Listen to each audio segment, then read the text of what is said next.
ஈரோடு மாவட்டம் பவானி பகுதியில் நடைபெற்ற பரப்புரை கூட்டத்தில் பேசிய அதிமுக பொதுச் செயலாளர் எடப்பாடி பழனிசாமி, திமுக ஆட்சியில் ஏழை மக்களின் உடல் உறுப்புகள் திருடப்படுவதாக குற்றம் சாட்டியுள்ளார். இன்னைக்கு நாட்டில் பணத்தை திருடுவாங்க, நகையை திருடுவாங்க, ஆனா இந்த ஆட்சியில் உடல் உறுப்பை திருடுறாங்க.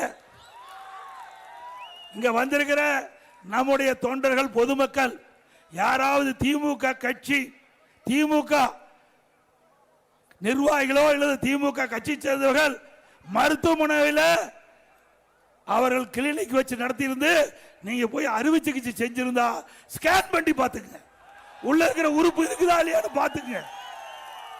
திமுக சேர்ந்த சட்டமன்ற உறுப்பினர் அவருடைய மருத்துவமனையில் ஏழைகளுடைய வறுமையை பயன்படுத்தி அவருடைய கிட்னியை முறைகேட எடுத்திருக்கிறாங்க. இத திமுக அரசாங்கமே கண்டுபிடிச்சு இதுவரைக்கும் நடவடிக்கை எடுக்கல. அண்ணா திமுக ஆட்சிக்கு உடனே இந்த கிட்னி முறைகேட்டில் ஈடுபட்டுகின்றவர்களை கண்டிப்பாக சட்டத்தின் முன் நிறுத்தப்பட்டு அவர்களுக்கு தண்டனை பெற்று தரப்படும்.